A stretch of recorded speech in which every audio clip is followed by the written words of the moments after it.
옛날 옛적에 오래된 염소가 있었습니다. 그녀에게는 7명의 자녀가 있었습니다. 어머니 많이 아이들을 사랑할 수 있을 만큼 그녀는 그들을 사랑했습니다. 그녀는 숲으로 가서 점심으로 허브와 가지를 가져오려고 했습니다. 그녀는 모든 아이들을 불러 사악한 늑대를 두려워하라고 경고했습니다. 그는 종종 척하지만 그의 무례한 목소리와 검은 발로 즉시 그를 알아볼 수 있습니다.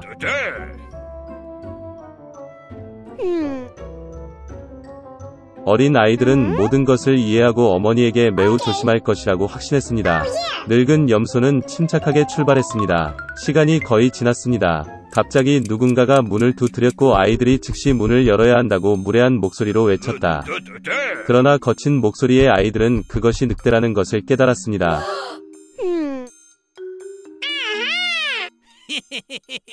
그들은 어머니의 목소리가 아니고 그녀의 목소리는 친절하고 가늘고 이 목소리는 매우 무례해서 늑대라는 뜻이라고 대답했습니다.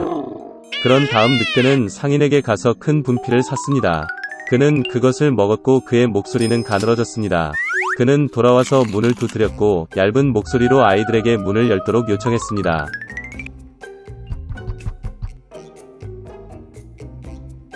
늑대는 발을 창문에 대고 기다립니다. 그리고 아이들은 그녀를 보고 어머니의 발이 검은 색이 아니라 흰색이라고 대답했습니다. 즉 그것은 늑대라는 것을 의미합니다. 그러자 늑대는 빵집으로 달려가 그에게 반죽을 달라고 했습니다. 늑대는 그의 발에 반죽을 부었다. 악당은 세 번째로 문에 와서 하얀 발을 창문에 대고 두드렸다. 그들은 발이 하얗다는 아이들을 보았고 그것이 그들의 어머니라고 생각했습니다. 그들은 문을 열었지만 그들 앞에 늑대가 있었다. 그들은 무서워서 사방으로 흩어지기 시작했습니다. 한 아이는 탁자 아래로, 다른 한 명은 침대 위에, 세 번째는 스토브에, 네 번째는 부엌으로, 다섯 번째는 옥장에, 여섯 번째는 싱크대 아래, 일곱 번째는 할아버지 시계에 숨었습니다. 그러나 늑대는 그것들을 모두 발견하고 턱을 열고 하나씩 삼켰습니다. 그가 찾지 못한 한 가지는 시계에 숨어있는 막내였습니다. 배불리 먹은 후 늑대는 떠났다. 그는 나무 아래 푸른 초원에 뻗어 잠이 들었습니다. 곧 늙은 염소가 숲에서 집으로 돌아왔습니다. 오, 그녀는 거기서 뭘 봤어? 점점 문이 활짝 열려 있었다. 테이블, 의자, 벤치가 뒤집히고 세면대가 깨졌고 베개와 담요가 침대에서 던져졌습니다. 그녀는 자녀를 찾기 시작했지만 어디에서도 찾을 수 없었습니다. 나는 그들을 이름으로 불렀지만 아무도 대답하지 않았다. 그녀는 시계를 향해 올라갔고 그에 대한 응답으로 막내 아이의 얇은 목소리가 들렸습니다. 그녀는 그를 데리고 나가 늑대가 와서 모두를 먹었다고 말했습니다. 염소가 가난한 아이들을 위해 울었던 방법. 마침내 그녀는 집을 떠났고 막내 염소가 그녀를 따라 달렸습니다. 그녀는 초원에 와서 보았습니다. 늑대가 나무 옆에 누워서 코를 골고 있었기 때문에 가지가 떨리고 있었습니다. 그녀는 사방에서 그를 바라보았고 그의 부은 배에서 무언가 움직이고 허둥대는 것을 보았다. 그녀는 그들이 그녀의 아이들이라고 생각했고 그들이 아직 살아있다는 것에 매우 기뻤습니다. 그녀는 아이에게 가능한 한 빨리 집에 가서 가위, 바늘, 실을 가져오라고 말했습니다. 그런 다음 염소는 가위로 늑대의 배를 자르고 거기에서 한 아이가 머리를 내밀었습니다. 그리고 나머지 6명은 뛰쳐나왔고 그들에게 나쁜 일은 없었습니다. 정말 기뻤습니다. 그들은 어머니를 안고 점프하고 춤을 추기 시작했습니다.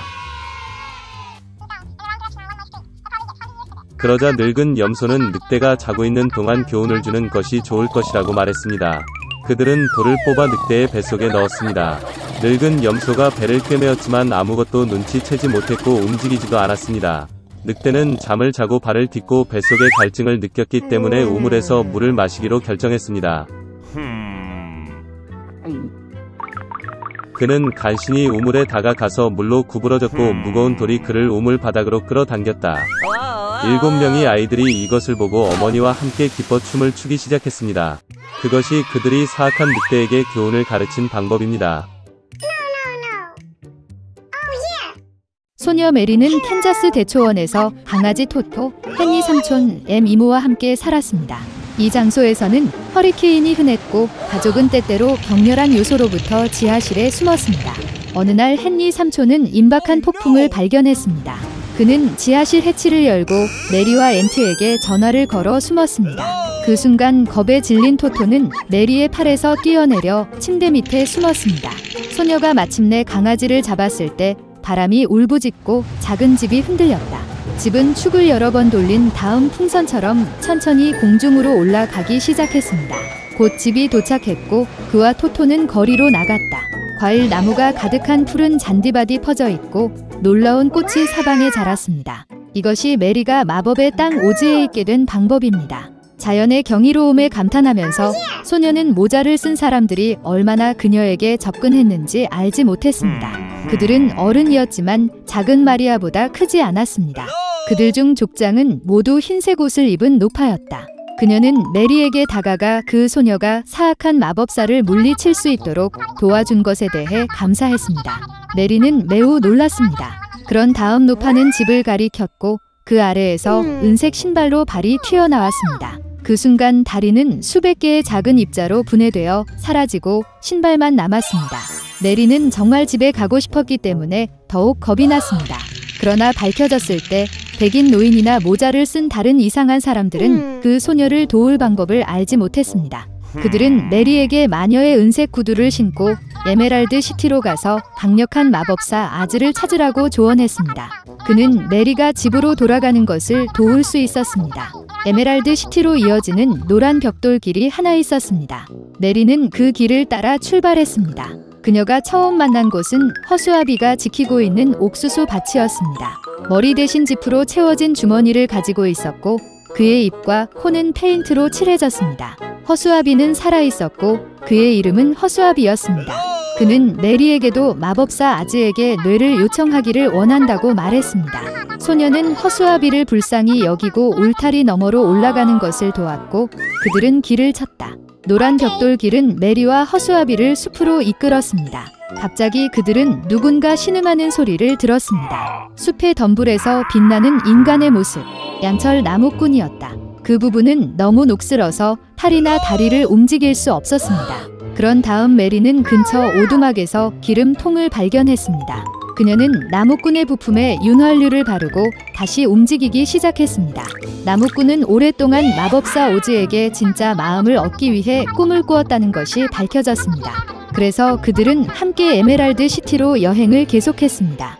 노란 벽돌길은 울창한 숲을 통해 친구들을 이끌었습니다. 갑자기 사자가 덤불에서 길로 뛰어내렸습니다. 허수아비에게 발을 휘두르자마자 폭포가 짖는 소리를 듣고 무서워했습니다. 사자는 메리에게 그가 부끄러워 태어났다고 말했으므로 마법사 아즈에게 가서 진정한 용기를 요구하는 것을 꺼리지 않습니다. 친구들이 마침내 에메랄드 시티에 도착했을 때 위대한 오즈는 그들의 소원을 성취하기로 동의했지만 하나의 조건을 설정했습니다. 그는 서부의 사악한 마녀를 죽이라고 요청했습니다. 그리고 친구들은 동의해야 했습니다. 밤에 메리, 허수아비, 사자, 나무꾼은 서부의 마녀로 향했습니다. 그녀는 그들을 기다리고 있었기 때문에 날아다니는 원숭이들을 친구들에게 보냈습니다. 그들은 주석 나무꾼을 절벽에서 버리고 허수아비에서 모든 짚을 쏟아내고 메리와 레오를 붙잡았습니다. 메리가 절망에 빠진 서부의 마녀에게 끌려갔을 때 그녀는 마녀에게 물을 부었습니다. 놀랍게도 노파는 녹기 시작했고 꽃진흙 웅덩이만 남아있었다. 친구들이 에메랄드 시티로 돌아와 마법사가 소원을 이행하라고 요구했을 때 오즈는 전혀 마법사가 아니라 진짜 사기꾼이라는 것이 밝혀졌습니다. 그러나 그는 친구들의 요청을 이행하려고 노력했습니다.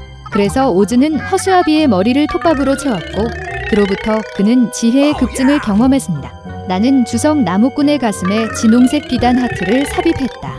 그리고 그는 비겁한 사자에게 마실 무약을 주었기 때문에 짐승의 왕이 용감하다고 느꼈습니다. 메리의 은색 구두를 보고 오즈는 웃었다. 결국 신발은 마법이었고 이번에는 소녀를 집으로 데려갈 수 있었습니다. 메리는 새로운 친구들에게 작별 인사를 하고 발 뒤꿈치를 3번 두드린 후 포토와 함께 집에서 끝났습니다. 그러나 은색 신발은 길에서 분실되었습니다.